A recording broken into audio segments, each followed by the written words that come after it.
سر بہت بہت شکریہ. اعوذ باللہ من الشیطان الرجیم. بسم اللہ الرحمن الرحیم. سب سے پہلے تو میں وزیر اعظم صاحب کو، پریزیڈنٹ صاحب کو اور فیلڈ مارشل صاحب کو مبارکباد دینا چاہتا ہوں کہ ایک ایسا تاریخی کام ہوا ہے کہ جس کا شاید دنیا میں کوئی تصور نہیں کر پا رہا تھا، اور میں سمجھتا ہوں کہ پاکستان کی کاوشوں سے دنیا ایک بہت بڑے بحران سے نکلی ہے، اور جس کے اثرات جو ہیں وہ دنیا میں رہنے والے ہر فرد پر پڑ رہے تھے. تو یہ اللہ تعالیٰ نے پاکستان کی عزت میں اضافہ کیا، اس پہ ہمیں اللہ کا شکر ادا کرنا چاہیے. اس کے بعد سر، گلگت بلتستان کے انتخابات میں پاکستان پیپلز پارٹی کی کامیابی پر میں چیئرمین بلال بھٹو زرداری صاحب کو، ہمارے نئے نامزد چیف منسٹر امجد حسین ایڈوکیٹ صاحب کو مبارکباد دینا چاہتا ہوں. اور یہاں جو کئی دوست باتیں کرتے ہیں، بہت ساری نیوز بنائی گئیں، بہت ساری باتیں کی گئیں، انہیں اس بات کا اندازہ نہیں ہے کہ پاکستان پیپلز پارٹی کا گلگت بلتستان کے لوگوں سے کتنا گہرا تعلق و رشتہ ہے. اگر آپ اس کو سمجھنا چاہتے ہیں تو جتنے انتخابات ہوئے ہیں آج تک گلگت بلتستان میں، تو وہاں پاکستان پیپلز پارٹی کے امیدواروں کی کارکردگی دیکھ لیجیے، آپ کو اندازہ ہو جائے گا کہ وہاں کے لوگ پیپلز پارٹی کو ہمیشہ سے ووٹ دیتے رہے ہیں. اور اسی طرح آزاد جموں کشمیر میں بھی پیپلز پارٹی کی اسی طرح سے مقبولیت ہے، اور انشاءاللہ تعالیٰ اگلی حکومت وہاں بھی پیپلز پارٹی کی ہوگی. سر ایک اور چیز میں سمجھتا ہوں کہ بہت امپورٹنٹ یہ ہوئی ہے کہ چیف منسٹر صاحب نے اپنی بجٹ اسپیچ میں 43,000 منیمم ویج کا اعلان کیا تھا. اور یہ میں بتا دوں کہ منیمم ویج کا تعین کرنے کا جو طریقہ کار ہے قانون کے مطابق وہ یہ ہے کہ حکومت سندھ ایک ریفرنس بھیجتی ہے سندھ منیمم ویج بورڈ کو. ایک بورڈ ہے جس کے اندر امپلائرز کے نمائندے بھی ہیں، ورکرز کے نمائندے بھی ہیں اور سرکاری افسر بھی ہیں، اور پھر وہ اپنی میٹنگز کرتے ہیں، اور اس کے بعد وہاں یہ فیصلہ ہوتا ہے کہ ہم نے حکومت کے ریفرنس پہ کیا کرنا ہے. تو یہ اللہ کا شکر ہے کہ سندھ حکومت، صوبہ سندھ اس وقت پہلا صوبہ ہے جس نے بجٹ کے منظوری سے پہلے ہی منیمم ویج بورڈ سے بھی اس کی منظوری لے لی ہے، اور اب 1 جولائی 2026 سے پورے صوبہ سندھ میں 43,000 منیمم ویج جو ہے وہ نافذ ہو جائے گی، جبکہ باقی صوبوں کو اس عمل سے بھی گزرنا پڑے گا. ایک اور کام سر میں سمجھتا ہوں کہ بہت اچھا ہوا، چیف منسٹر صاحب نے اس پہ بڑی محنت کی، اور چیئرمین بلال بھٹو زرداری صاحب نے اس کو ٹیک اپ کیا. میں خاص طور پہ نوید قمر صاحب کا شکریہ ادا کروں گا کہ انہوں نے کافی اس کو ٹیک اپ کیا. کہ یہ آپ کو سن کر بڑی حیرت ہوگی کہ سوشل سیکیورٹی کا ہمارا جو محکمہ ہے اور ورکر ویلفیئر بورڈ کا جو محکمہ ہے، ان کے پاس جو پیسہ آتا ہے جو ورکرز کی فلاح پہ خرچ ہوتا ہے، اس پر انکم ٹیکس کٹتا تھا، اور وہ پیسہ اربوں میں ہوتا تھا. اگر ہم دونوں اداروں کو شامل کر لیں تو سالانہ اچھی خاصی خطیر رقم ہماری جو ہے وہ ڈیٹیکٹ ہوتی تھی. اور ابھی تو ہمارے کچھ کیسز بھی چل رہے ہیں FBR کے ساتھ کہ انہوں نے بغیر پوچھے ہمارے اکاؤنٹس میں سے کافی سارے پیسے ڈیٹیکٹ کر لیے. لیکن چیف منسٹر صاحب نے، چیئرمین بلال بھٹو زرداری صاحب نے اور نوید قمر صاحب کے ذریعے ظاہر وہ بات چیت کر رہے تھے اس حکومت سے، تو ہم نے نہ صرف یہ کہ صوبہ سندھ کے لیے سوشل سیکیورٹی کو اور ورکر ویلفیئر بورڈ کو انکم ٹیکس آرڈیننس 2001 میں ایگزمپشن دلوا دی، بلکہ صوبہ سندھ کی وجہ سے تمام صوبوں میں سیسی یا جو بھی پیسی ہوتا ہے، ہمارے یہاں سیسی ہوتا ہے، باقی صوبوں میں جو بھی ہو، اور ورکر ویلفیئر فنڈ جتنے قائم ہیں ان تمام اداروں کو انکم ٹیکس سے ایگزمپشن مل گئی ہے. اور اس میں بھی کاوشیں جو ہیں وہ سندھ حکومت کی تھیں اور پیپلز پارٹی کی قیادت چیف منسٹر صاحب کی تھی. سر ہمارے پاس سوشل سیکیورٹی میں بہت مختصر وقت سے بات کرتا جاؤں گا کہ ہم نے پچھلے کچھ مہینوں سے جو کنٹریبیوشن کی کلیکشن ہے اس کو آن لائن کیا، جس پہ کچھ ترامیم بھی آئی تھی، اس پر اعتراض بھی کیا تھا آپ نے کہ پوچھنے. اس سے پہلے بھی کچھ ترامیم ہم نے کی. سر آن لائن کنٹریبیوشن سے فائدہ یہ ہوا کہ ہماری کلیکشن جو ہے وہ کافی امپروو ہو گئی، اور اس سال جو ہمارا ٹارگٹ ہے 13.5 بلین کا، وہ انشاءاللہ تعالی ہم اس کو میٹ کر لیں گے، اور وہ ہمارا ٹارگٹ پورا ہوگا. ہو سکتا ہے کہ شاید اس کو ہم کراس بھی کر جائیں. سر سوشل سیکیورٹی میں جو پیشنٹس آ رہے ہیں، میں اگر آپ کو کمپیریزن اس کا دے دوں کہ 2023-24 میں 22,67,000 پیشنٹس کو ٹریٹ کیا گیا. 24-25 میں 23,05,000 سے زائد پیشنٹس کو ٹریٹ کیا گیا. اور اس سال جو ابھی صرف اپریل تک کی فگر ہے وہ 23,60,000 ہے, اور اس میں 2 مہینے ایڈ ہو جائیں گے تو یقیناً یہ ہو سکتا ہے کہ 25 لاکھ کے قریب جو ہے پیشنٹس ہمارے پاس ٹریٹمنٹ کے اس میں ہو جائیں گے. سر اس میں ابھی پچھلے دنوں آپ نے دیکھا ہوگا کہ سوشل میڈیا پہ کافی ایک شور چلا کہ وہاں کچھ اپوائنٹمنٹس ہوئے اور وہ کسی ایک افسر کا نام لیا ہے کہ اس نے پیسے لے کے کر دیے. اچھا مصیبت یہ ہے کہ جو لوگ یہ خبریں چلاتے ہیں وہ اس کی تحقیق نہیں کرتے اور اس کی معلومات ہوتی کچھ نہیں ہے, اور بغیر کسی معلومات کے اس بات کو پھیلانا شروع کر دیتے ہیں اور وہ پتہ نہیں کہاں سے کہاں تک چیزیں چلی جاتی ہیں. میں صرف تھوڑا سا پیچھے بتا دوں آپ کہ 2023 میں ہم نے 240 ڈاکٹرز اپوائنٹ کیے, اس لیے کہ سر وہاں اگر ڈاکٹرز نہیں ہوں گے, اسٹاف نہیں ہوگا تو ظاہر ہے کہ پیشنٹس کی دیکھ بھال نہیں ہوگی, پیشنٹ آئیں گے نہیں. یہ جو میں آپ کو دکھا رہا ہوں کہ نمبر آف پیشنٹس جو بڑا ہے اس لیے بڑا ہے کہ ہم نے ڈاکٹرز وہاں اپوائنٹ کیے. 240 ڈاکٹر اپوائنٹ کیے جس میں سے 220 ڈاکٹرز نے جوائننگ کی, اس پہ کوئی ایشو نہیں ہوا. وہ 2023 میں تھا, اللہ کا شکر ہے سب ٹھیک طریقے سے ہو گیا. ابھی 2026 میں ہم نے کنسلٹنٹس اپوائنٹ کیے, ظاہر ہے کہ جو ایکسپرٹس تھے, اسپیشلسٹ تھے مختلف بیماریوں کے. 60 کنسلٹنٹ جو تھے ہم نے ہائر کیے, ان کے انٹرویوز ہوئے, ان کو لیٹرز ایشو ہوئے. ابھی تک اس میں سے 35 ڈاکٹرز نے جو ہے وہ جوائننگ دی ہے, اور اگر پیسے والے ہوتے تو سارے آگے جوائننگ کر رہے ہوتے, سفارشی ہوتے تو سارے آگے جوائننگ کر رہے ہوتے. تو 60 میں سے 65 نے جوائننگ کی ہے. اب ایک اور جو دلچسپ کیس ہے جس پر زیادہ شور مچا ہے وہ تھا ٹیکنیکل اسٹاف. ٹیکنیکل اسٹاف کی ہمارے پاس قلت ہے. ہم نے 2023 میں ہی یہ عمل شروع کیا, 2022 میں اس کا اشتہار آیا تھا اکتوبر 2022 میں, اور اس کی اپوائنٹمنٹ کا پروسیس سارا شروع ہو گیا.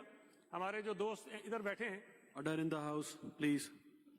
صاحب شرجیل صاحب, جب آپ اسپیچ کر رہے ہوتے ہیں کوئی بھی بولتا ہے تو آپ اسپیچ میں رک جاتے ہیں, کہتے ہیں سب کو بٹھائیں. بیٹھیں آپ پلیز. سر جی سر 2022 میں اکتوبر میں اشتہار دیا, وہ عمل شروع ہوا. ہمارے جو یہاں کے دوست ہیں انہوں نے جا کے عدالت سے اسٹے لے لیا, وہ کام رک گیا. اس کے بعد ابھی جب دوبارہ مجھے یہ چارج ملا تو پھر وہی سب نے آ کے کہا کہ یہ عملہ نہیں ہے ہمارے پاس, ٹیکنیکل اسٹاف نہیں ہے, تو لہٰذا آپ ہمیں اپوائنٹمنٹ کرا کے دیں, اسٹے کر دیکھ لیں. تو ہم نے وکیل جو ہمارے اچھے سینئر لائر ہیں ان سے بات کی, انہوں نے سارا کچھ دیکھا, تو اس پہ ٹیکنیکل اسٹاف کی ہائرنگ پہ وہ اسٹے اس کے اوپر لاگو نہیں ہوتا تھا. تو ہم نے وہ جو ٹیسٹ وغیرہ سارا پروسیس ہو گیا تھا پہلے, ان کی اپوائنٹمنٹ لیٹر جاری کرنا شروع کر دی, اور یہ ٹوٹل نمبر تھا یہ جو 291 بنتا تھا. جو یہ 300 لوگوں کی آیا تھا نا نوکریاں فروخت ہو گئی ہیں, وہ یہ 291 لوگ تھے جن کے متعلق یہ کہا گیا.